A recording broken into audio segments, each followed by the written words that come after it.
అధ్యక్ష, Mahatma Gandhi national rural employment guarantee scheme పై జరుగుతున్నటువంటి చర్చలో పాల్గొనడానికి అవకాశం ఇచ్చినందుకు ముందుగా మీకు ధన్యవాదాలు.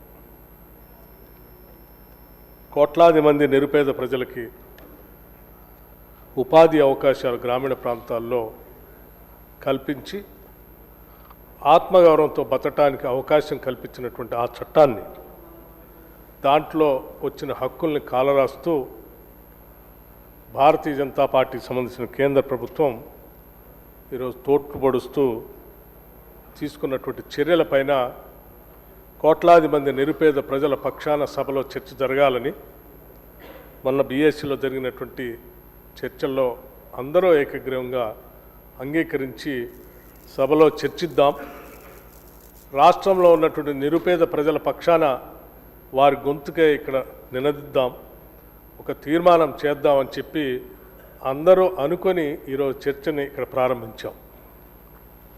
కానీ దురదృష్టం, సభలో ప్రధాన ప్రతిపక్షమైనటువంటి బీఆర్ఎస్ పార్టీ పేదలకు సంబంధించినటువంటి ఇంత పెద్ద కార్యక్రమం పైన చర్చలో పాల్గొనకుండా బహిష్కరించి బయటకు వెళ్ళటం అనేది వాళ్ళకి ఈ రాష్ట్రంలో ఉన్నటువంటి నిరుపేద మధ్యతరగతి కుటుంబాలపైన ఉన్నటువంటి ప్రేమ అభిమానాన్ని స్పష్టంగా చూపిస్తూ ఉంది. కేవలం వాళ్ళ రాజకీయ లబ్ధి అవకాశం అవసరమే తప్ప రాష్ట్రంలో ఉన్నటువంటి పేద ప్రజల గురించి ఆలోచన చేద్దాం, చర్చిద్దాం, వాళ్ళ పక్షాన రాష్ట్రం తరపున ఒక తీర్మానం చేసి ఏకగ్రీవంగా కేంద్రాన్ని పంపిద్దాం అనేటువంటి ఆలోచన ఏమాత్రం లేదని చెప్పడానికి ఎందుకంటే ఉదాహరణ నిదర్శనం అవసరం లేదు అధ్యక్ష. దీంట్లో రెండు అంశాలు చాలా స్పష్టంగా కనిపిస్తున్నాయి. మా గౌరవ సభ్యులు చెప్పినట్టు వారికి భారతీయ జనతా పార్టీ కేంద్ర ప్రభుత్వం తీసుకొచ్చినటువంటి చట్టం దానికి వ్యతిరేకంగా మాట్లాడాలన్నటువంటి ఆలోచన కానీ లేకపోగా వాళ్ళకి మద్దతుగా ఉంటే బాగుంటుంది అనేటువంటి ఆలోచనతోనే వాళ్ళు ఈ సభ నుంచి బయటికి పోయినట్టుగా చాలా స్పష్టంగా కనిపిస్తూ ఉంది. ఈ రెండు రకాల నాలుకల ధోరణి ఇది రాష్ట్రానికి కానీ పేద ప్రజలకు కానీ మంచిది కాదని సందర్భంగా మీకు మనవి చేస్తూ అధ్యక్ష, ఈరోజు మనం అందరం ఇవాళ సభ్యుడు ఎడ్మా బొజ్జు మాట్లాడుతూ, అట్లాగే మన గౌరవ మంత్రివర్యులు సీతక్క గారు ఈ ఈజీఎస్ స్కీమ్ పైన మాట్లాడుతూ, ఆ ఈజీఎస్ స్కీమ్ ద్వారా పేదలు మారుమూల ప్రాంతాల్లో నివాసం ఉంటున్నటువంటి వాళ్ళ ఇబ్బందులు ఏ రకంగా దీని ద్వారా తొలగింపబడ్డాయో స్పష్టంగా సభకు వివరించారు అధ్యక్ష. అటువంటి చట్టం గురించి మనం మాట్లాడుకునేటప్పుడు తప్పనిసరిగా సభలో ఉన్నటువంటి వాళ్ళందరూ కూడా రాజకీయ కోణాల దగ్గర నుంచి కాకుండా ఒక మానవతా దృక్పథంతో మనందరం ఆలోచన చేయాల్సినటువంటి అవసరం ఉంది. అందుకే అధ్యక్ష, నేను కొన్ని అంశాలు ఈ చట్టంతో పాటు కొన్ని అంశాలు సభ దృష్టికి తీసుకొని రాదలుచుకున్నాను అధ్యక్ష. భారతదేశానికి స్వాతంత్రం సిద్ధించినప్పుడు మనం కేవలం ఒక రాజకీయ అధికారాన్ని మాత్రమే మార్చలేదు అధ్యక్ష, సమాజాన్నే పునర్నిర్మించే ఒక గొప్ప యజ్ఞాన్ని ప్రారంభించాం. సామాజిక న్యాయం లేని రాజకీయ స్వాతంత్రం అర్ధరహితమని, గౌరవం లేని ఆర్థిక వృద్ధి అత్యంత బలహీనమైనదని మన రాజ్యాంగ నిర్మాతలు నమ్మారు కాబట్టే మనకు అద్భుతమైనటువంటి భారత రాజ్యాంగాన్ని కూడా అందించి ఇచ్చారు అధ్యక్ష. అందుకే భారతదేశం నాడే ఒక కఠినమైనటువంటి మార్గాన్ని ఎంచుకుంది అధ్యక్ష. ఆ మార్గమే ఒక పరివర్తనాత్మక శాసన నిర్మాణం, ట్రాన్స్ఫార్మేటివ్ లెజిస్లేషన్ తీసుకొని వచ్చి ఈరోజు మనం ముందుకు పోతా ఉన్నాం అధ్యక్ష. సామాజిక మార్పు అనేది ఒక సుదీర్ఘ ప్రయాణం, ఒక్క రోజులో వచ్చేటువంటి కార్యక్రమం కాదు. దానికోసం అనేక రకాలైనటువంటి చట్టాలు ఈ భారతదేశంలో తీసుకొని రాబట్టే ఈరోజు తొలినాళ్లలో మనకు స్వాతంత్రం సిద్ధించినప్పుడు ఈ దేశం ఉన్నటువంటి జనాభా, ఆనాటి ఆహార ఉత్పత్తులు, ఆనాడు ఉన్నటువంటి సామాజిక పరిస్థితులు, ఆర్థిక పరిస్థితులు, రాజకీయ పరిస్థితులు, వాటన్నిటి నుంచి అధిగమించడానికి అనేక చట్టాలు ఈ దేశంలో తీసుకుని వచ్చారు అధ్యక్ష. ఆ చట్టాలు అన్నిటి వల్లనే ఈరోజు దేశం ట్రాన్స్ఫర్మేటివ్గా మారి ఒక సామాజిక పరివర్తన చెందిన ఒక గొప్ప దేశంగా ఈరోజు ప్రపంచంలోనే భారతదేశం అతి గొప్ప ఆర్థిక వ్యవస్థగా ఎదుగుతున్నటువంటి దేశంగా కానీ, లేకపోతే ప్రపంచంలోనే అతి గొప్ప ప్రజాస్వామ్య దేశంగా ఎదుగుతున్నటువంటి దేశంగా ఎదుగుతూ ఉందనంటే ఆనాటి నుంచి, ఆనాటి తొలినాళ్ల భారత ప్రధాని జవహర్లాల్ నెహ్రూ గారి దగ్గర నుంచి మొదలు పెడితే మొన్నటి యూపీఏ ప్రభుత్వం, కాంగ్రెస్ నాయకత్వంలో ఉన్నటువంటి యూపీఏ ప్రభుత్వం తీసుకొచ్చినటువంటి Mahatma Gandhi national rural employment guarantee scheme వరకు తెచ్చిన చట్టాలు కేవలం పరిపాలనా సౌలభ్యం కోసం తెచ్చిన చట్టాలు కావు. అవి సామాజిక నైతికతను సరిదిద్దే గొప్ప చట్టాలు మారాయి అధ్యక్ష. అందులో భాగంగానే మనం ఒక్కసారి ఆ చట్టాలన్నింటినీ కూడా ఒకసారి చూస్తే అధ్యక్ష, ల్యాండ్ రిఫార్మ్స్, భూ సంస్కరణ, ల్యాండ్ సీలింగ్ యాక్ట్ 1973 అధ్యక్ష, ఈ చట్టం రాకుండా ఉంటే ఆ తెచ్చిన చట్టాన్ని తిరిగి తోడదామనో లేదా దాన్ని చంపేద్దామని ఆలోచన చేసుకుని ఉంటే ఈరోజు దేశంలో ఇంత గొప్ప సామాజిక మార్పు వచ్చేది కాదు అధ్యక్ష. ఒక గొప్ప చట్టాన్ని తీసుకొని వచ్చి ఆ రోజు దేశంలో భూస్వాముల దగ్గరనో, జమీందారులు, జాగీర్దారులు ఉన్నటువంటి భూమి లేని నిరుపేద ప్రజలు పంచడమే కాకుండా ఈ తెలంగాణ రాష్ట్రంలో కూడా 1950స్లో తీసుకొచ్చినటువంటి తెలంగాణ టెనెన్సీ రైట్స్ యాక్ట్ ద్వారా భూములపై హక్కు కల్పించినటువంటి సంగతిని కూడా మనం మర్చిపోకూడదు.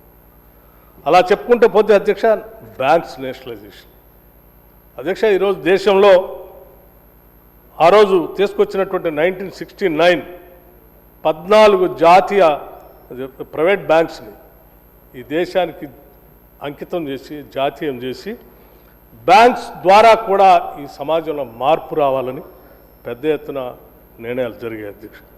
అట్లాగే 1980లో మరొక 6 ప్రైవేట్ బ్యాంక్స్ని పెద్ద ఎత్తున నేషనలైజ్ చేసి దేశానికి అందించడం వల్లనే credit priorities sectors like agriculture కానీ, స్మాల్ స్కేల్ ఇండస్ట్రీస్ కానీ, ఎడ్యుకేషన్ కానీ, లేకపోతే సామాన్యులు కానీ ఇవాళ బ్యాంకుల దగ్గర వెళ్ళి ఈరోజు మనం అప్పులు లేనటువంటి, అంటే సామాన్యుడు గిరిగిరి వడ్డీల దగ్గర పోకుండా బ్యాంకుల సైతం దగ్గరికి వెళ్ళి ప్రయారిటీ సెక్టర్ లెండింగ్ ద్వారా, సోషల్ బ్యాంకింగ్ ద్వారా ఈరోజు ఆత్మగౌరవంతో అందుకోగలుగుతూ ఉన్నాం అధ్యక్ష. ఇదంతా కూడా వెల్త్ కాన్సన్ట్రేషన్ ఒక దగ్గర, ఇందాక సీతక్క గారు చెప్పినట్టు ఈ చట్టాన్ని ఏదో ఒక కుట్ర దాగి ఉందన్నటువంటి కుట్రను చాలా పటాపంచలు చేసి సభలో చెప్పారు అధ్యక్ష. ఒక పెద్ద కార్పొరేట్ సంస్థలకి, వ్యవస్థలకి ఈ చట్టం ద్వారా వాళ్ళ ఆత్మగౌరవంతో బతుకుతున్నటువంటి పేద మధ్యతరగతి సంబంధించినటువంటి కూలీల్ని ఆ కార్పొరేట్ సంస్థలకు దారాదత్తం చేయటం కోసం ఈ చట్టంలో మార్పు తీసుకొచ్చారని చెప్పడానికి ఎటువంటి సందేహం లేదు అధ్యక్ష. అలా రాకుండా ఉండటం కోసమే, వాళ్ళందరూ ఆత్మగౌరవంతో బతకడం కోసమే ఆనాడు భూ సంస్థలు కానీ, లేకపోతే బ్యాంక్స్ నేషనలైజేషన్ కానీ పెద్ద ఎత్తున జరిపి వాళ్ళు ఆత్మగౌరవంతో బతకడం కోసం ప్రయత్నం చేస్తే కొన్ని దశాబ్దాల తర్వాత తిరిగి మళ్ళీ వీళ్ళందరినీ తీసుకుపోయి వాళ్ళకు అప్పచెప్పే కార్యక్రమం మొదలు పెడతా ఉన్నారు అధ్యక్ష. దాన్నే ఈరోజు కాంగ్రెస్ పార్టీ వ్యతిరేకిస్తాం. ఈ ప్రభుత్వం కూడా పూర్తి స్థాయిలో దాన్ని వ్యతిరేకిస్తూ ఉన్న అధ్యక్ష. వెల్త్ అనేది ఒక దగ్గర కాన్సన్ట్రేట్ కావటం అనేది ఎప్పుడు కూడా దేశానికి క్షేమం కాదు అధ్యక్ష. అట్లాగే ఈ చట్టాలతో పాటు అనేక చట్టాలు, డౌరీ అబాలిషన్ యాక్ట్ అధ్యక్ష, ఈ దేశంలో ఉన్నటువంటి దురాచారం 1961లో తీసుకొచ్చినటువంటి చట్టం ఆనాటి కాంగ్రెస్ ప్రభుత్వంలో తీసుకొచ్చింది. యాంటీ డౌరీ యాక్ట్ తీసుకొని వచ్చి ఆ డౌరీ యాక్ట్ ద్వారా ఎవరైనా కట్నం అడగటం కానీ తీసుకోవటం కానీ నేరం అని చెప్పింది. అడిగినా, తీసుకున్నా, ఇచ్చినా 6 నెలల నుంచి 2 సంవత్సరాల వరకు జైలు శిక్ష వేస్తామనే చట్టం తీసుకురావటం వల్లే ఈ సమాజంలో పరివర్తన వచ్చింది అధ్యక్ష. అట్లాగే జమీందారీ వ్యవస్థ రద్దు చేసింది ఆనాటి కాంగ్రెస్ ప్రభుత్వాలే అధ్యక్ష. హిందూ కోడ్ బిల్ తీసుకొని వచ్చి భారతదేశ సమాజంలో మహిళకి ఒక సమానమైనటువంటి గౌరవాన్ని తీసుకొచ్చింది. ఆనాటి వరకు ఈ దేశంలో ఉన్నటువంటి ఏ కులంలో వాళ్ళకైనా, ఏ వర్గంలో ఉన్నటువంటి వాళ్ళకైనా, ఏ మతంలో ఉన్నటువంటి మహిళకైనా ఈ దేశంలో హక్కు లేదు అధ్యక్ష. అటువంటి హక్కుని కేవలం ఆనాటి కాంగ్రెస్ ప్రభుత్వాలే హిందూ కోడ్ బిల్ యాక్ట్ తీసుకొని వచ్చి ఇలా పెద్ద ఎత్తున న్యాయం చేసింది. అట్లాగే ఎస్సీ ఎస్టీ అట్రాసిటీస్ యాక్ట్, అట్లాగే 20 పాయింట్ ఎకనామిక్ ప్రోగ్రామ్స్ అధ్యక్ష, అట్లాగే ఫుడ్ సెక్యూరిటీ యాక్ట్ అధ్యక్ష. ఒకసారి ఆలోచన చేయండి అధ్యక్ష. ఫుడ్ సెక్యూరిటీ యాక్ట్ 2013లో లీగల్లీ చట్టబద్ధంగా ఆహార భద్రత హక్కులు కల్పించడం, 75% గ్రామీణ ప్రాంతాలకి, 50% నగర ప్రాంతాలకి పీడిఎస్ పబ్లిక్ డిస్ట్రిబ్యూషన్ సిస్టమ్ ద్వారా క్వాలిటీ ఫుడ్ అఫోర్డబుల్ ప్రైస్తో లీగల్ రైట్గా ఒక చట్టాన్ని తీసుకుని అప్పటి వరకు వెల్ఫేర్ స్కీమ్స్గా ఉన్నటువంటి ఈ కార్యక్రమాలన్నింటినీ కూడా చట్టంగా మార్చి ఒక హక్కుగా తీసుకుని వచ్చాం. అదొక చట్టం అధ్యక్ష. అట్లాగే రైట్ టు ఎడ్యుకేషన్ 2009 యాక్ట్ అధ్యక్ష, free and compulsory education, a fundamental right for all children age 6 years to 14 years వరకు. Legal right, quality elementary education in neighbourhood schools without any financial burden అధ్యక్ష. ఇటువంటి చట్టం ఈ దేశంలో పుట్టిన ప్రతి బిడ్డకు కూడా ప్రాథమిక హక్కుగా విద్య అభ్యసించడం అనేది ఒక ప్రాథమిక హక్కుగా చట్టాన్ని తీసుకొని వచ్చింది. అది కూడా పెద్ద ఎత్తున ఈ సామాజిక మార్పుకు ఉపయోగపడుతుంది. అట్లాగే అధ్యక్ష రైట్ టు ఇన్ఫర్మేషన్ యాక్ట్ అధ్యక్ష, ఒక్కసారి బ్యూరోక్రటిక్ లేకపోతే గవర్నెన్స్లో బంధింపబడినటువంటి అనేక విషయాలు ఒక సామాన్యుడు పౌరుడు సైతం బయటకు వచ్చి ఒక హక్కు, నాకు హక్కు ఉంది, ఇందులో ఏం జరుగుతుందో నాకు సమాచారం ఇవ్వండి అని అడిగేటువంటి రైట్ టు ఇన్ఫర్మేషన్ యాక్ట్ తీసుకొచ్చి ఈ దేశంలో పారదర్శకతను తీసుకొచ్చినటువంటి ఆ చట్టం ద్వారా ఈ దేశంలో పెద్ద ఎత్తున అనేక కార్యక్రమాలు ఉపయోగపడేది. అట్లాగే అధ్యక్ష, government of India wage component కానీ లేకపోతే మెటీరియల్ కాంపోనెంట్, ఇందాక మిత్రుడు మాట్లాడుతూ ఏంటి ఆ చట్టానికి ఈ చట్టానికి ఉన్నటువంటి మార్పు అని మహేశ్వర్ రెడ్డి గారు మాట్లాడుతూ ఉన్నారు. తప్పనిసరిగా దానికి కూడా నేను సమాధానం చెప్తాను అధ్యక్ష. ఇలా అనేక చట్టాలు తీసుకొని వచ్చి ఈ దేశ రాజకీయ స్వాతంత్రం నుంచి, ఆర్థిక స్వాతంత్రం నుంచి, సామాజిక స్వాతంత్రం నుంచి, ఆత్మగౌరవంతో బతకటానికి కావాల్సిన అన్ని వర్గాలకి రకరకాల చట్టాల్ని అనాదిగా తీసుకొని వచ్చినటువంటి చట్టంలో ఒక భాగమే national employment rural employment guarantee scheme అధ్యక్ష. ఇది మహాత్మా గాంధీ గారి పేరు మీద పెట్టాము అధ్యక్ష. దేశంలో ప్రతి ఒక్కళ్ళం మహాత్మా గాంధీని జాతిపితగా కొలుస్తాం అధ్యక్ష. చిన్న పెద్ద తారతమ్యం లేకుండా, కులాలు మతాలు ప్రాంతాలకు తేడా లేకుండా అందరం మహాత్మా గాంధీని జాతిపితగా కొలుస్తాం అధ్యక్ష. ఎందుకంటే ఆయన ఒక పెద్ద బారిస్టర్ ఉద్యోగాన్ని వదిలిపెట్టుకొని ఇక్కడ బ్రిటిష్ వాళ్ళ చేతుల్లో నలిగిపోతున్నటువంటి భారతదేశ సమాజానికి స్వాతంత్రం అందించాలనేటువంటి ఒక తపనతో అన్నింటినీ వదిలిపెట్టుకొని వచ్చి ఇక్కడ ఈ జాతి మొత్తం కోసం ఆయన తప్పించాడు అధ్యక్ష. పనిచేశాడు, పాదయాత్ర చేశాడు, సమస్యలు అర్థం చేసుకున్నాడు. ఈ సమాజంలో రాజకీయ స్వాతంత్రం ఒకటే కాదు, ఒక సామాజిక స్వాతంత్రం, పరివర్తన, గ్రామ స్వరాజ్యం కూడా రావాలని చెప్పి ఈ సమాజంలో అనేక రుగ్మతలకి రిఫార్మ్స్ కూడా తీసుకొచ్చాడు. ఆ రిఫార్మ్స్లో భాగమే హిందూ ముస్లిం భాయ్ భాయ్ అని చెప్పినటువంటి నినాదం, దళిత జనోద్ధరణ అనేటువంటి నినాదం అంటతా మన్మోహన్ సింగ్ గారు ఆలోచన చేసి ఈ దేశంలో ఉన్నటువంటి కోట్లాది మంది నిరుపేద ప్రజలు అధ్యక్ష, నాకు తెలియదు మహేశ్వర్ రెడ్డి గారికి వారు భారతీయ జనతా పార్టీకి సంబంధించిన సభ్యులకి వాస్తవాలు తెలుసో తెలియదు. సభ్యుడు మాట్లాడాడు ఎడ్మా బొజ్జు, ఎవరికి తెలుసో తెలియదో కానీ నేను మాత్రం నా తల్లిదండ్రులు ఉపాధి హామీ పథకం ద్వారా పని చేసుకుని నన్ను చదివించారు. ఉపాధి హామీ పథకం దొరక్కపోతే నేను ఇంకెక్కడికో సూర్యాపేటలో పని చేసుకుంటుంటే బిడ్డ అక్కడి దాకా పోవాల్సిన అవసరం లేదు, మన ఊర్లో కూడా ఉపాధి హామీ పథకం దొరుకుతుంది, ఇక్కడ రండి అని చెప్పి ధైర్యం ఇచ్చి నన్ను పిలిపించారు. అటువంటి ఉపాధి హామీ పథకంతోనే నా తల్లిదండ్రులు నన్ను చదివిస్తే నేను ఎదిగి ఇక్కడ ఈరోజు తెలంగాణ చట్టసభల్లో కాలు మోపి ఆ చట్టం కోసం నేను మాట్లాడుతున్న ఆ బాధ ఏంటో నాకు తెలిసిందని చెప్పినటువంటి సభ్యుడు మాటలైనా అర్థం చేసుకోవాలి కదా. మీరు మాట్లాడుతూ ఉన్నారు, సీతక్క మాట్లాడితే ఎందుకమ్మా అంత కోపం అని, లేకపోతే మహాత్మా గాంధీ గురించి చెప్తున్నావు అని చెప్తున్నారు. ఎస్, సీతక్క గారు ఏం చెప్పారు మీకు? Mahatma Gandhi national employment guarantee scheme ద్వారా ఈ సమాజంలో బాధపడుతున్నటువంటి, ఇబ్బంది పడుతున్నటువంటి పేదవాళ్ళకి ఆ చట్టం ద్వారా వాళ్ళకి ఏ రకంగా ఉపాధి దొరికింది, ఏ రకంగా ఆత్మగౌరవంతో బతికారు, అటువంటి గొప్పవాళ్ళు తీసుకొచ్చిన చట్టంతో తీసుకొచ్చినటువంటి పేర్లు మహాత్మా గాంధీ, అంబేద్కర్, నెహ్రూ. అధ్యక్ష మహేశ్వర్ రెడ్డి గారి గురించి కూడా నేను చెప్తాను, మీరు మాట్లాడిన సబ్జెక్ట్ గురించి చెప్తాను. అధ్యక్ష, ఏం తప్పు చేశారు అధ్యక్ష మహాత్మా గాంధీ? ఈ దేశానికి స్వాతంత్రం తీసుకురావటం తప్ప? ఏం తప్పు చేశాడు అధ్యక్ష డాక్టర్ బాబాసాహెబ్ అంబేద్కర్? ఈ దేశానికి భారత రాజ్యాంగాన్ని అందించడం తప్ప? ఏం చేశారు తప్పు అధ్యక్ష జవహర్లాల్ నెహ్రూ గారు? ఈ దేశానికి పంచవర్ష ప్రణాళికలు తీసుకొచ్చాడు. ఈ దేశానికి కనీసం ఆహార ధాన్యం ఉత్పత్తి చేసుకోలేనటువంటి పరిస్థితుల్లో, గుండు సూది కూడా ఉత్పత్తి చేసుకోలేని పరిస్థితుల్లో సైన్స్ అండ్ టెక్నాలజీని ఈ దేశానికి తీసుకొచ్చారు. ఈ దేశానికి రకరకాలైనటువంటి ప్రణాళిక తీసుకొని వచ్చి ఈరోజు పెద్ద ఎత్తున పెరిగిన జనాభా తీసుకొచ్చినటువంటి గ్రీన్ రివల్యూషన్, వీటన్నిటితో ఈరోజు ఈ దేశంలో ఆహార ధాన్యాలు ఉత్పత్తి చేసుకొని మనందరికీ కాదు ప్రపంచానికి కూడా ఎగుమతి చేసుకునే పరిస్థితిలోకి ఈ దేశాన్ని తీసుకువెళ్ళారు అంటే ఆనాడు ఆ పాలకులు దూరదృష్టితో తీసుకొచ్చిన ఆలోచనలు తప్ప ఇటువంటి కుంచిత భావాలతో ఉన్నటువంటి వాటిని నిర్మూలించుకొని కూల్చేటువంటి కార్యక్రమాలు చేసి ఉంటే ఈరోజు దేశం ఈ పరిస్థితిలో ఉండేది కాదు. మీరు ఈరోజు ఆలోచన కూడా చేసేవాళ్ళు కాదు. అధ్యక్ష, Mahatma Gandhi national employment guarantee స్కీమ్కి మీరు ఏం చేశామని మీరు బాధపడుతున్నారని అడుగుతున్నాను. నేను చెప్తాను ఏం చేశారు. అధ్యక్ష, ఏం చేయలేదు మీరు.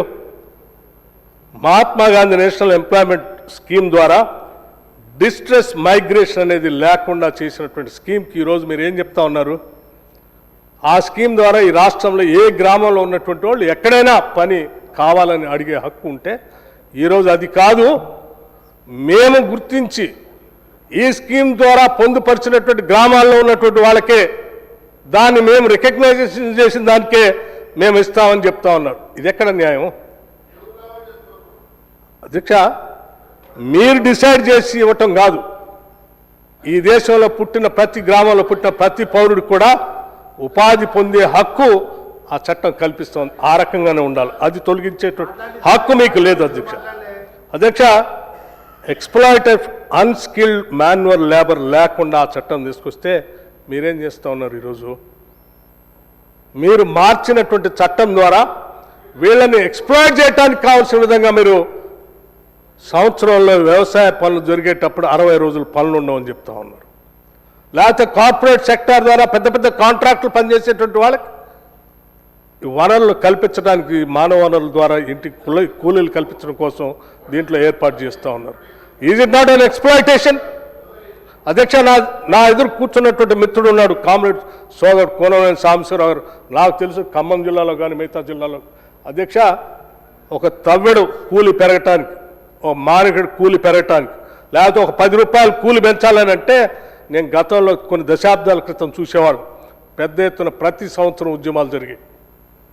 ప్రతి సంవత్సరం రోడ్డు మీద కూలీలు వచ్చి ఉద్యమాలు చేసిన ప్రతి సందర్భంలో పెద్ద ఎత్తున ఉద్యమాలు జరుగుతూ ఉంటే, లాఠీల ఛార్జీలు జరుగుతూ ఉంటే, రక్తం చిందుతూ ఉంటే, అటువంటిది ఏమీ లేకుండా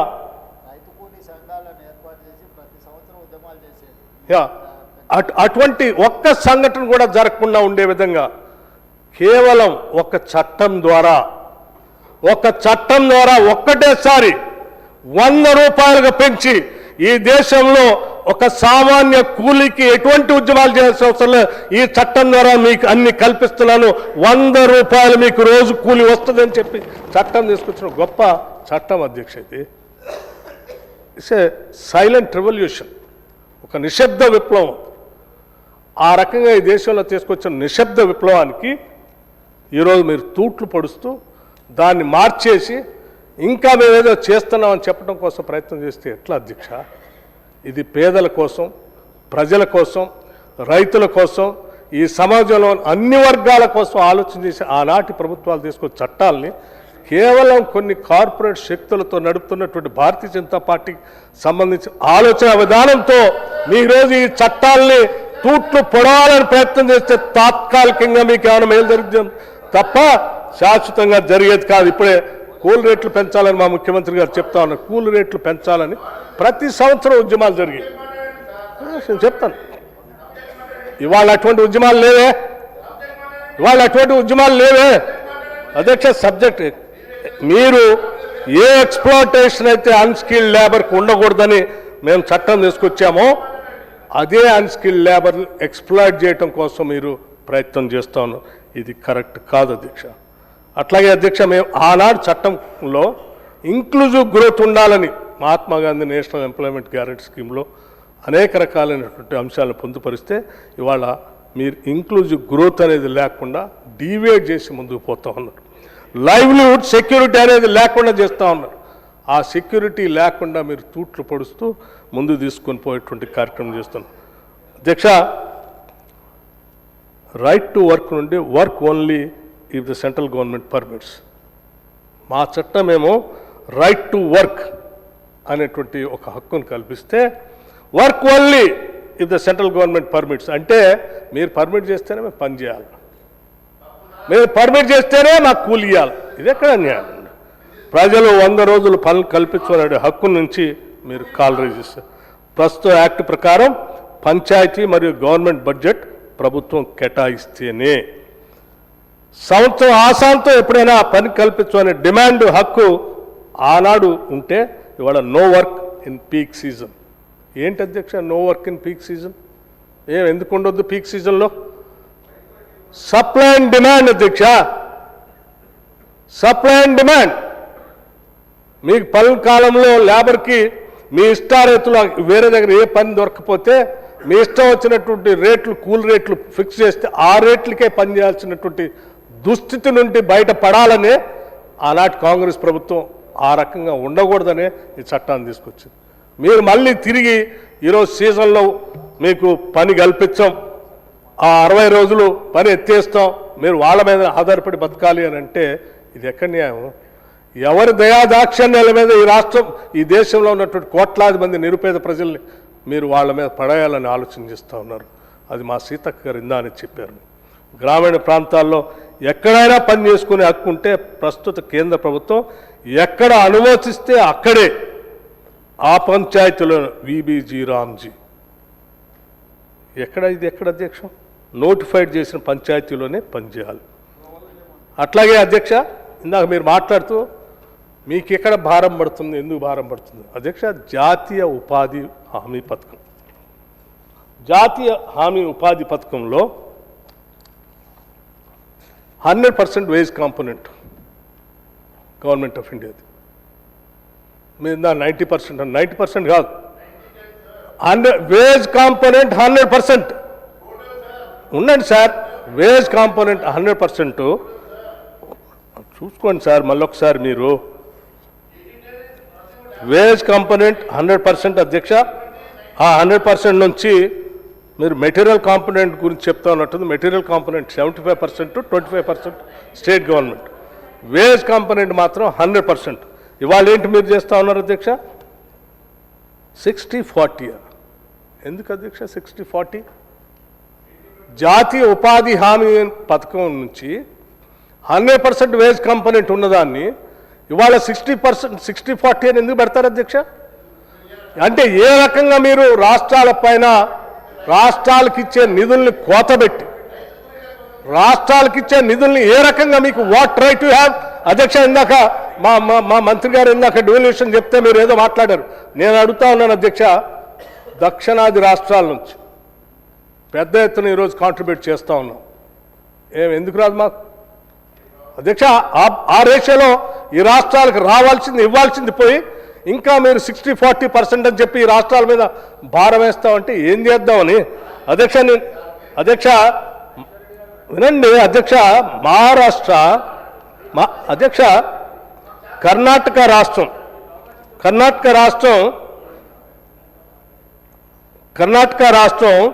100 రూపాయలు కాంట్రిబ్యూట్ చేస్తే అధ్యక్ష 25 నుంచి 30 రూపాయలు ఆ రాష్ట్రానికి ఇస్తూ ఉన్నారు. అధ్యక్ష తమిళనాడు 100 రూపాయలు కాంట్రిబ్యూట్ చేస్తే 35 నుంచి 40 రూపాయల మధ్యలో తిరిగిస్తూ ఉన్నారు. అధ్యక్ష తెలంగాణ 100 రూపాయలు కాంట్రిబ్యూట్ చేస్తే 35 నుంచి 40 రూపాయలు ఇస్తూ ఉన్నారు. అదే ఉత్తరప్రదేశ్ 100 రూపాయలు కాంట్రిబ్యూట్ చేస్తే 300 నుంచి 350 రూపాయలు ఇస్తూ ఉన్నారు. బీహార్ 100 రూపాయలు కాంట్రిబ్యూట్ చేస్తే 500 నుంచి 600 రూపాయలు ఇస్తూ ఉన్నారు. ఏం తప్పు చేసినాయి అధ్యక్ష దక్షిణాది రాష్ట్రాలు ఏం చేసినాయి? ఏం తప్పు చేశాం మేము? ఈ దేశానికి కాంట్రిబ్యూట్ చేయటం తప్ప, ఈ దేశానికి జీడిపి కాంట్రిబ్యూషన్లో పెద్ద ఎత్తున మేము చేయటం తప్ప, కాంట్రిబ్యూట్ చేసిన ప్రకారం మాకు ఇవ్వాల్సింది పోయి ఇవ్వకపోగా ఇంకా జాతీయ ఉపాధి హామీ పథకం కింద 100% వేజ్ కాంపోనెంట్ ఉంటే ఈరోజు 60-40 చేశావు. అడ్మిన్లో 100% ఉంటే 60-40 చేశావు. మెటీరియల్ కాంపోనెంట్లో 75-25% ఉంటే 60-40 చేశావు. ఏంది ఇది? ఎవరి సొమ్ముని ఎవరు దారాదత్తం చేస్తున్నారు అధ్యక్ష? ఈ రాష్ట్రం నుంచి కాంట్రిబ్యూట్ చేసేదాన్ని మీరు తీసుకొని పోయి ఈ రాష్ట్రానికి ఇవ్వాల్సిన దాన్ని ఇవ్వకపోగా మీరు ఈ రకంగా రాష్ట్రాల మీద ఒత్తిడి చేస్తూ ఉన్న చట్టాలను తూట్లు పడుస్తూ అందులో ఉన్నటువంటి మార్చడమే కాకుండా దానికోసం అయ్యే ఖర్చును కూడా 60-40 అని పెట్టడం అనేది కరెక్ట్ కాదు అధ్యక్ష. తప్పనిసరిగా దీన్ని మేము తీవ్రంగా ఖండిస్తూ ఉన్నాం. దీంట్లో మార్పు చేసుకోవాల్సిన అవసరం కూడా ఉంది అధ్యక్ష. అట్లాగే గతంలో చట్టం ప్రకారం కాంట్రాక్టర్స్ని బ్యాన్ చేసేది ఉంది అధ్యక్ష. ఐ థింక్ మీ అందరూ తెలిసే ఉంటుంది. Mahatma Gandhi rural employment guarantee స్కీమ్లో ఎక్కడ కాంట్రాక్టర్స్కి ఏమాత్రం అవకాశం లేదు. కేవలం లేబర్తోనే పని చేయించాలి. ఇవాళ కాంట్రాక్టర్స్ కూడా మీరు అవకాశం కలిగించేటట్టు G RAM G contractors are allowed through convergence. అంటే ఎవరి కోసం ఇది? తేడా లేదా ఇది? కాంట్రాక్టర్స్ లేకుండా మొత్తం స్కీమ్ ద్వారా ఓన్లీ పని వాళ్ళతో చేపించాల్సిన పథకాన్ని మీరు తోట్లు పడుస్తూ contractors are allowed through convergence అని పెట్టారు. అయిపోయా స్కీమ్ అంతా ఖతం అయిపోయా. నేనేం చేయలేదని చెప్తారు మళ్ళీ. అధ్యక్ష, మీరు బాండెడ్ లేబర్ని పెరగటానికి లేకపోతే లేబర్ మైగ్రేషన్ చేయటానికి, ఉమెన్ పార్టిసిపేషన్ లేకుండా చేయటానికి, దళిత అండ్ ఆదివాసీ ఫ్యామిలీస్కి పెద్ద మొత్తంలో నష్టం చేయటానికి, అన్ఎంప్లాయ్మెంట్ పెంచి వీళ్ళందరూ ఎక్స్ప్లాయిటేషన్ చేసేటువంటి కార్పొరేట్ సంస్థల మీద ఆధారపడ బతకటానికి కావాల్సిన అన్నీ అందులో పొందుపరిచి ఈరోజు జీరామ్జీ అనే ఒక చట్టాన్ని తీసుకొచ్చి ఈ దేశం మీద పడి రుద్దుతూ ఉంటే, ఈ దేశ సామాజిక ఆర్థిక రాజకీయ మార్పు కోసం చట్టాలు తీసుకొచ్చిన కాంగ్రెస్ పార్టీగా ఎట్లా చూస్తూ ఊరుకుందాం అధ్యక్ష? అబద్ధాలు ఏముంది? చట్టంలో ఉన్నదాన్నే నేను చదివి వినిపిస్తూ ఉన్నాను. నేను పొరపాట్లు కూడా వేరే చదవట్లేదు అధ్యక్ష. అధ్యక్ష, మీకు తెలియదు కాదా? మీకు కూడా తెలుసు కదా, గ్రామాల నుంచి నగరాలకు వలసపోతూ ఉన్నారు పెద్ద ఎత్తున. వలసపోయేటువంటి బ్రతుకులు ఎంత అన్యాయం అయిపోతాయో తెలుసు కాబట్టే అలా వలసపోకుండా ఏ గ్రామంలో ఉన్నటువంటి వాళ్ళకి ఆ గ్రామంలోనే ఉపాధి దొరికేటట్టుగా చేస్తే ఇవాళ మీ వలన గ్రామాలు వదిలిపెట్టి వలసపోయి నగరాల్లో బతకాల్సిన పరిస్థితులు ఏర్పడితే ఈ దేశాన్ని రాష్ట్రాన్ని రక్షించాల్సిన బాధ్యత, అటువంటి పరిస్థితులు లేకుండా ఉండాలని చట్టాలు తీసుకొచ్చిన కాంగ్రెస్ పార్టీగా మేము డెఫినెట్గా వాటి కోసం కొట్లాడతాం, నిలబడతాం, పోరాటం చేస్తాం, వాళ్ళ పక్షానే ఉంటాం అధ్యక్ష. నేను మీ అందరికీ ఒకటే కోరుతా ఉన్నాను. ఇది పేద కూలికి బేరమాడే శక్తిని నశింపజేస్తూ ఉంది. గత చట్టం ద్వారా తన కూలి ఫిక్స్డ్గా భారత ప్రభుత్వం నిర్ణయించి ఇస్తే అక్కడెక్కడ బేరమాడటానికి అవకాశం లేకుండా స్వేచ్ఛగా స్వతంత్రంగా ఆత్మగౌరవంతో బతికే విధంగా అతనికి అవకాశాలు కలిగించారు. ఈరోజు మీరు ఇందులో పొందుపరిచిన అంశాల వలన ఆ బేరమాడే శక్తి పూర్తిగా అతను నష్టపోతా ఉన్నాడు. ఇది అత్యంత ప్రధానమైనటువంటి అంశం. అట్లాగే గ్రామీణ మహిళలకు స్వాతంత్ర ఆర్థిక శక్తిని కూడా నశించిపోతా ఉంది. ఈ నశించిపోతున్నటువంటి క్రమంలో మనమందరం ఈ చరిత్రలో భాగస్వాములుగా మిగిలిపోతూ ఉన్నాం. మారుతున్నటువంటి ఈ సామాజిక పరివర్తనలో జరుగుతున్నటువంటి ఈ నిర్ణయాల్లో మనమందరం భాగస్వాములై ఆ భాగస్వాములో చరిత్రలో దోషులుగా నిలబట్టడానికి మాత్రమే ఎవరు సిద్ధంగా లేము అధ్యక్ష. చరిత్ర విషయంలో మనందరం గమనించాల్సిన ఒక విషయం, మనల్ని చరిత్ర ఎప్పుడూ అంచనా వేస్తూనే ఉంటుంది. మనం దేనిని కాపాడాం, దేనిని కూల్చివేశాం అనేటువంటి అంశాన్ని ఎప్పుడు గమనిస్తూనే ఉంటుంది. Mahatma Gandhi national rural employment guarantee scheme ఒక పవిత్రమైనటువంటి హామీ. దీన్ని బలహీనపరచడం అంటే పేదరికానికి వ్యతిరేకంగా మనం చేస్తున్నటువంటి యుద్ధంలో మనం అందరం వెనకడుగు వేయటమే. నాకు తెలిసి ఈ సభలో ఉన్నటువంటి ఏ సభ్యుడు కూడా ఈ పేదరికానికి వ్యతిరేకంగా జరుగుతున్నటువంటి యుద్ధంలో వెనకడుగు వేస్తారని నేను అనుకోవట్లేదు. వెనకడుగు వేయకుండా ఆ పేదరికాన్ని జయించటానికి పడుతున్నటువంటి పోరాటంలో మనం అందరం కూడా వాళ్ళకి శక్తినిచ్చి ముందుకు నడిపించేటువంటి కార్యక్రమంలో భాగస్వాములు కావాలి. అలా భాగస్వాములు కాకుండా కేవలం ఏదో రాజకీయ అవసరాల కోసమే మనం ఇక్కడ కూర్చొని మాట్లాడితే చరిత్ర మనం క్షమించదు అధ్యక్ష. చరిత్ర గమనిస్తూనే ఉంటుంది. ఈ గమనించే కార్యక్రమంలో మనం మాట్లాడేటువంటి ప్రతి అంశాన్ని కూడా తప్పులుగా చూస్తూనే ఉంటారు. దయచేసి ఈ కార్యక్రమాన్ని గౌరవ సభ్యుడు మహేశ్వర్ రెడ్డి గారు మాట్లాడుతూ మీరు ఎందుకు బాధపడుతున్నారు అన్నారు. బాధ ఎందుకో నేను చాలా స్పష్టంగా చెప్పాను. మా బాధని వారు అర్థం చేసుకుంటారని నేను ఆశిస్తూ ఉన్నాను. అధ్యక్ష, వారు ఇంకొక విషయం కూడా ఈ సభలో మాట్లాడుతూ గాంధీ, ఇందిరాగాంధీ, రాజీవ్ గాంధీ ఏమిటి గాంధీలు అని అడిగారు. అధ్యక్ష, చాలా బాధతో నేను చెప్తా ఉన్నాను అధ్యక్ష. మహాత్మా గాంధీ ఈ దేశానికి స్వాతంత్రం తీసుకొచ్చాడు. జాతిపితగా మనందరి చేత పూజింపబడుతూ ఉన్నాడు. అన్యాయంగా 6 మాసాల్లో తోటాలతో డేలైట్ మర్డర్ చేశారు అధ్యక్ష. ఆయన రక్తం ఈ భూమి పొరలో ప్రవహిస్తూ ఉంది. అధ్యక్ష, శ్రీమతి ఇందిరాగాంధీ తాను మరణించే ముందే ఒరిస్సా మహాసభలో చెప్పింది, నేను మరణించినా పర్వాలేదు, ఈ దేశ సమగ్రత సమైక్యత కోసం నా చివరి రక్తబొట్టు వరకు నేను పోరాడుతూనే ఉంటాను, ప్రతి రక్తబొట్టు ఈ దేశాన్ని కాపాడుతుందని చెప్పిన మాటలు ఇప్పటికి కూడా వినిపిస్తూనే ఉంటాయి చాలామందికి. ఆమె రక్తం కూడా ఈ దేశ సమగ్రత సమైక్యత కోసం ఈ భూమి పొరల్లో చింది ప్రవహిస్తూ ఉంది అధ్యక్ష. అట్లాగే రాజీవ్ గాంధీ అధ్యక్ష, ఈ దేశ విపత్కర పరిస్థితిలో ఉన్నప్పుడు పక్కనున్నటువంటి అనేక మంది కుట్రదారులు దేశం మీద దాడి చేస్తున్నప్పుడు ఈ దేశం కోసం నిటారుగా నిలబడి తన ప్రాణాలని అర్పించినటువంటి గొప్ప భారతరత్న శ్రీ రాజీవ్ గాంధీ. ఆయన రక్తం కూడా ఈ దేశ భూమి పొరల్లో పారుతూ ఉంది అధ్యక్ష. అటువంటి మహానుభావులను పట్టుకొని ఏమిటి వాళ్ళని ప్రశ్నించే పరిస్థితులు నేను అడుగుతా ఉన్నాను. ఒక్క నాయకుడు మీ దగ్గర నుంచి మొదలు పెడితే ఈ దేశాన్ని ఏలేటువంటి ఏ నాయకుడైనా ఈరోజు ఒక్క నాయకుడు ఈ దేశం కోసం ఒక చిన్న రక్తం అయినా చిందించారా? ఈ దేశం కోసం త్యాగం చేశారా? త్యాగం చేసినటువంటి వాళ్ళని నువ్వు పొగడపోయినా అవమానకరమైనటువంటి మాటలు నిండు సభలో మాత్రం మాట్లాడకూడదు. చరిత్ర మనల్ని గమనిస్తూనే ఉంటుంది, చరిత్ర చూస్తూనే ఉంటుంది. ఈ చరిత్రలో మనం ఈ రకంగా మాట్లాడిన వ్యక్తులుగా నిలిచిపోకూడదని నేను చాలా స్పష్టంగా మహేశ్వర్ రెడ్డి గారు లాంటి విఘ్నులకి, ముఖ్యంగా ఆయన లెఫ్టిస్ట్ పార్టీ నుంచి వచ్చారు అధ్యక్ష. వాళ్ళ కుటుంబ నేపథ్యం లెఫ్టిస్ట్ క్యాపిటలిస్ట్గా మారి ఈరోజు రైటిస్ట్గా మారి ఈ రకమైనటువంటి మాటలు మాట్లాడుతూ ఉన్నారు. కానీ వారి మూలాలు మాత్రం డెఫినెట్గా ఆయన గుండెని తట్టి కొడితే డెఫినెట్గా ఆనాడు Mahatma Gandhi national employment guarantee scheme కేంద్ర ప్రభుత్వం తీసుకొచ్చిన చట్టం గొప్ప చట్టం అని డెఫినెట్గా అతను మాట్లాడతాడు అధ్యక్ష. అతను ఆత్మను అతను ప్రశ్నించుకోవాలని నేను స్పష్టంగా ఈ సభ ద్వారా వారి దృష్టికి తీసుకొని వస్తాను అధ్యక్ష. అందుకే ఈరోజు ఈ సభలో ఉన్నటువంటి మనందరం సరే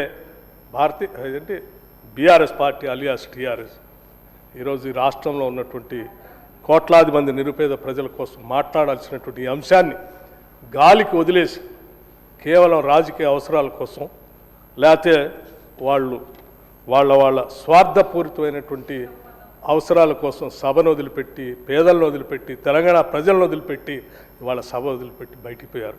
ఈరోజు నేను చింతిస్తూ ఉన్నాను. అటువంటి వాళ్ళు ప్రధాన ప్రతిపక్షంగా ఈ సభలో ఉన్నందుకు ఈరోజు రాష్ట్రంలో ఉన్నటువంటి ప్రతి ఉపాధి హామీ పథకం పొందేటువంటి లబ్ధిదారులు అందరూ ఈరోజు మౌనంగా రోధిస్తూ ఉన్నారు అధ్యక్ష. ఈరోజు సభలో మా గురించి ఏం మాట్లాడతారని దయచేసి బాధ్యత కలిగినటువంటి రాజకీయ పార్టీలుగా, నాయకులుగా ఈ చట్టాన్ని పక్క రాష్ట్రాలు, చాలా రాష్ట్రాలు ఒక తీర్మానం చేశాయి, ఏకగ్రీవ తీర్మానం చేశాయి అధ్యక్ష. ఈ చట్టాన్ని మార్చవద్దు, పాత చట్టం ఎట్లాగా ఉందో అట్లాగే ఉండాలని చెప్పి ఒక ఏకగ్రీవ తీర్మానం చేసి కేంద్ర ప్రభుత్వానికి పంపించింది. చివరికి పంజాబ్ లాంటి రాష్ట్రంలో కూడా పంపించాయి, కర్ణాటక కూడా పంపించిందని అనుకుంటున్నాను నేను. మనం కూడా ఏకగ్రీవంగా ఈ రాష్ట్రంలో అటువంటి తీర్మానం చేసి ఈ చట్టాన్ని కాపాడదాం, పేదల పక్షాన నిలబడదామని చెప్పి మీ అందరికీ నేను సవినయంగా మనవి చేస్తూ అర్థం చేసుకుని చట్టం గురించి సౌహృదయంతో సహకరించవలసిందిగా మిత్రులందరినీ విజ్ఞప్తి చేస్తూ ముగిస్తా ఉన్నాను. నమస్కారం, ధన్యవాదాలు. जनाब मीर जुल्फिकार अली।